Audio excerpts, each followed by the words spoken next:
Hey, I'm Guy. I'm John. It's our YouTube channel. Subscribe to it. Give this video a like. Podcast below in the description. Go subscribe to that as well. We're presented by Tito's Handmade Vodka. The #1 vodka in America. Savor responsibly. We made a video, which players impressed you, offensive, defensive practice today. We thought we would just go through some Niner standouts, not just from today, but from the practices we've attended. But since we're at practice today, I am here to tell you that the guy that impressed last time, the guy that caught the big Trey Lance catch last Thursday, the long 50-yard touchdown that impressed everybody, continues to impress everybody. Trent Sherfield made some great catches today. I thought before he even made a couple great catches, he's strong as hell when you look at his body. He's jacked. And I watched him a lot today, John, in one-on-ones, in a variety of drills. He takes every rep as hard as you would think a guy who has kind of stayed in the league on special teams to this point would take reps. He practices really hard. He makes contested catches. Trent Sherfield is I'm not like some under the radar. I didn't just discover him. He's caught everybody's attention. So that's one guy on offense that at this point I think has to make the Niner team.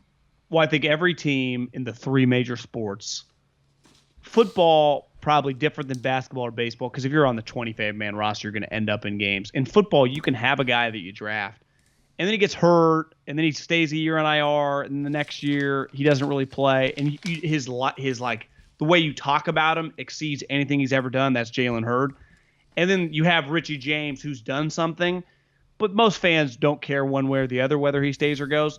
This guy's flown by both. Richie's dropping balls left and right, so multiple drops today. Today too, yeah. Hurd is hurt again, right? I don't know which stats to believe, flared up. John, but didn't feel right today. Didn't practice today, said Shanahan. So, well, he hasn't felt right for a couple years. I would say this guy's flown right by him, right? If you just want Kyle, who's on the team tomorrow, those guys are major question marks, and this guy's on the squad. So yeah, I mean, he's played 31 games in the last 2 years, Sherfield, for the Cardinals. Do you know what I think? When he was making plays and you just look down, the first thing I always do is I scroll over when a guy I don't know, like, where did he go to college, and was he a draft pick? And he was an undrafted free agent from Vanderbilt. I think one of the coolest parts about the NFL. It's from Danville. I did not know that. Illinois. So he's smart. Oh. Is this guy, and so many of these undrafted free agents, how's this guy not going to have a 8 to 10 year career? And it's the one sport where when he first showed up at Arizona, I never even heard of the guy, but it had to be like, it's an uphill battle, right, to even make a practice squad. And then you look back, you just keep grinding, you keep getting better, you find a fucking role, you find a niche, and the Niners isolated him for a niche. I was listening to Kyle, maybe the last practice we went down to, or did you tell me about this? So to go back and listen to it, and Kyle was like, Hightower was pounding the table for this guy. And when you're the head coach, there's no offensive tape on this. So he's like, listen, I threw him a bone. We signed off. And Kyle, like Hightower, had to earn a lot of cred with Kyle because this guy's making sweet offensive plays. And sometimes, honestly, you don't even if this guy's a great special teamer, you don't need him to be doing that. I think this guy's realizing, like, this is my time to fucking make some hay. Because these guys like me. They paid me to come here, so they're already into me. And it's just one of those where it's a little unique because it's in the division, right? Like this guy. Well, I said to you today, this is not. If this guy turns out to really make plays for this team, it's not the greatest look for Cliff. In the same way that unless AJ starts making plays, some of the guys they AJ signed. Green, Christian Kirk. I mean, they got Hopkins. It they happens. Have a lot of wide receivers. You can't always keep everybody, right? It's happened to the Niners. The Seahawks pick up a guy. One thing leads to another. Marcellus on YouTube says Sherfield going to be the number 3. No. Sanu, but Sanu looks fantastic, I think. Sanu looks really good. He looks really good. Sanu looks like he belongs. I mean, just like an NFL pro. Jordan Matthews to me looks like he belongs. I mean, of course, he's played in the league, but like he makes plays every practice we've been to. Was it me, you, and Biederman or Barrows? I forget who we were talking to that thought like he's got a pretty good chance to probably make the roster in some hybrid position. Because Sanu's on the team. Can Jordan Matthews make the team? Never forget, once upon a time, Chip Kelly drafted Jordan Matthews over Devontae Adams. At the bemoanment and disagreement, while they didn't say anything, of everyone in the room. Including one scout in particular. I was gone, but my friends who some are actually back, but many on to bigger and better things, thought it was the dumbest thing they'd ever done. And in fairness to Jordan Matthews, like just this is where Chip and Kyle is a little like this too. Let's take a moment to tell you people that this is brought to you in part by DraftKings promo code HAM. Download the app. Use the promo code HAM when you do. And by our friends at Decked.com/ham. Woo, look at that. Decked.com/ham. Go get it if you got a truck. When you bet, because he just bets, and Devontae is like this too, so he was just fucking wrong. But when you bet on super high character, super hard workers, even if they are flawed players, it's hard to get rid of them. Like Jordan Matthews just won't go away. And Kyle, a little chippy, he's infinitely in a different world as an NFL coach than Chip, does really value that too. And I think if you just more often than not bet on those type guys, but don't overlook talent in certain situations. Like that was a mistake. But if you take those guys in the mid rounds, you get like Cleveland Farrell is a good example. If you take him in the second round, now I'm not saying he would have been there second round, but he's wired, like his character was like pristine, all-time Dabo, like an all-time great defensive captain for us. Those guys are not going to fail. Solomon Thomas, they might have an 8-year career. But you just illustrated it. It's you can't build those can't be your prime. They can be your third receivers. You can't be trying to make them your number ones and your best pass rushers. 100%. By the way, because we mentioned Jalen Hurd, now Kwaski Tart again didn't practice, is not even close. He's not day-to-day. Kyle Shanahan was asked, is there a chance that he misses the season? And Shanahan was like, I don't know. I hope not, but he's got a toe. He's not anywhere near the timeline. We all have, hopefully we all have toes, but he's got a toe issue. Field Yates just tweeted this, John, our buddy Field Yates, with a couple injuries among the safeties, Niners are working out Clinton Dix. Sendejo! And I was going to get to your boy, Andrew Sendejo, Bradley McDougald and Clayton Geathers, but your boy, Andrew Sendejo. So Tavon Wilson was the guy who's been running in that Tart spot and got a lot of praise from D'Amico. Got some praise from D'Amico Ryans last week, but they need more. Well, so I think look at this. Nate John, it looks like the Niners worked out your boy Sendejo. They have a problem. They do have a Darius Moore tore his Achilles, right? Kwaski Tart, Kyle said it without saying it. Like, he's got a serious problem. We're not counting on him, essentially. So they are down multiple safeties. And Tavon Wilson, God love him, if he's got to be your starting safety, this is where you find yourself already in a little bit of a pinch. I think that the weakness on this team is just DBs. They do not have a Richard Sherman walking through the door. I mean, their best DB is Jimmy Ward. And Emmanuel Mosley, who looked fantastic today. Like, he's a solid player. I thought Emmanuel Mosley was damn good when you had an all-pro on the other side. If that's your second corner, he's their number one corner. And you had Jason Verrett. But I think Mosley has just been more consistent the last couple of years. And you notice a difference when Mosley's on the field. Since did he miss both practice? I know he was at the second practice we saw last week, I think. But like today, there's a big difference with the corners when he's one of them. He looked good. He looked good. He had the pick and he looked good. Should they? They don't really have picks. Would you? I don't know if they would trade the 9th pick. You see the Balky's already dabble in the 9th pick from last year. Henderson from Florida. Yeah, it's like Urban. Can you make this work, buddy? It's like he had a good rookie year. People like the guy. Yeah, well, you're not getting a first when that's the situation.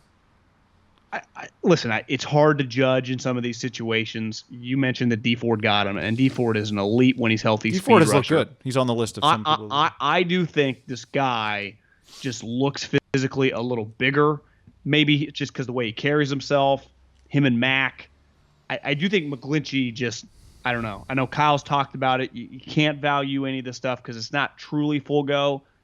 But, I would say not his career because they ultimately picked up his 5th-year option, so he's not like fighting for his Niners career.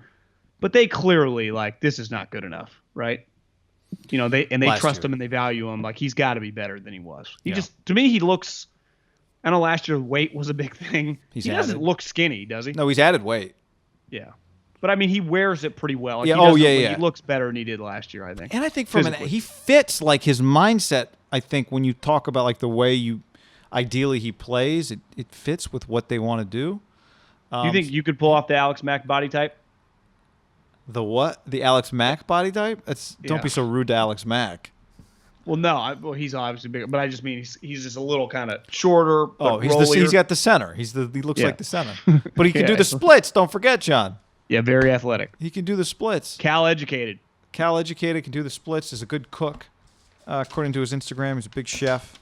So I'm not trying to throw it back to our day, but and maybe it was just because USC was so good, you had no choice to compete against USC. There were just some better players in the trenches out west back then because you had to be. Like, and maybe it was just, you look back, it was Cal. Like, they were producing a bunch of offensive linemen because Tedford was trying to beat them. But they fucking had some good players, man. I mean, Alex Mack was pretty sure he's a first-round center. I mean, first-round center, do you know how good you have to be to get drafted in the first round as a you told center? me he won the Morris Trophy twice, which is the trophy they give to the best O-lineman or D-lineman. They pick one. He was, pick 21. Do you think there were many kids in Santa Barbara, where he was from, that could hang with him growing up? He had to kick some fucking ass in that area. Jeez Louise. That's a good got to give Tedford some credit. Tedford had some squads. Oh, yeah.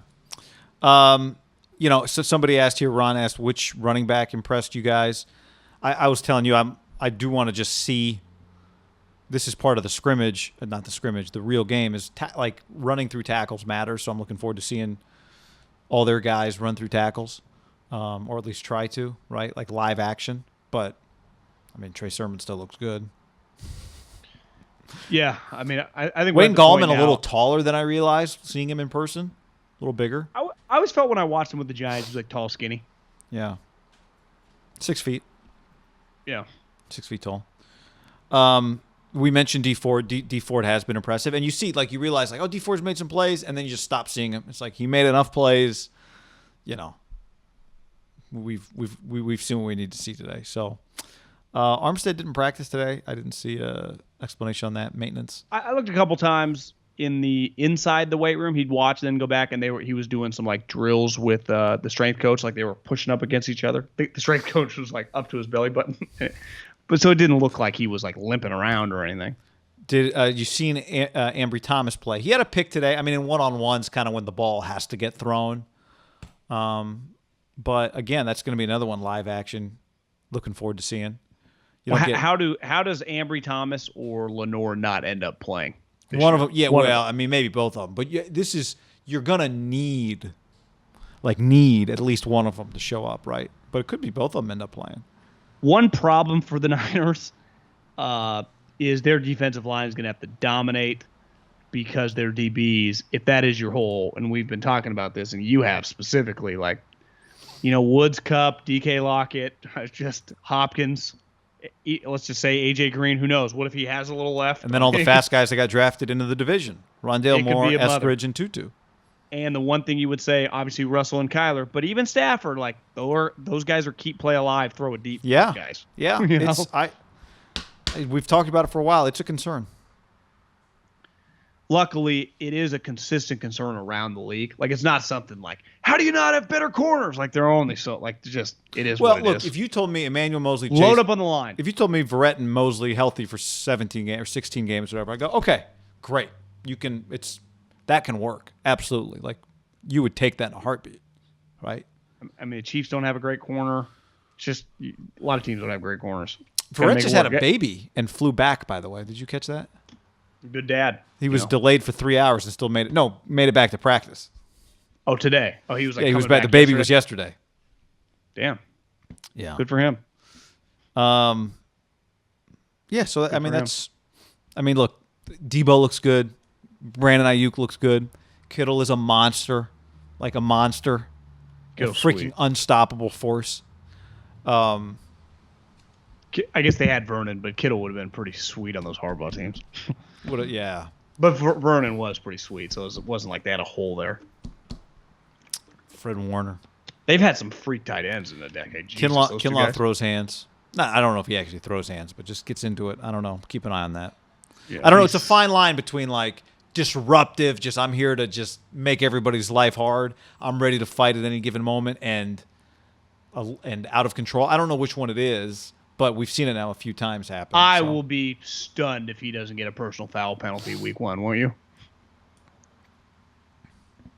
or get it close to the line. Like he's getting in a skirmish. Stuff's gonna happen. Like that much. Yeah, stuff's gonna happen with him. Yeah. Something's gonna. Yeah.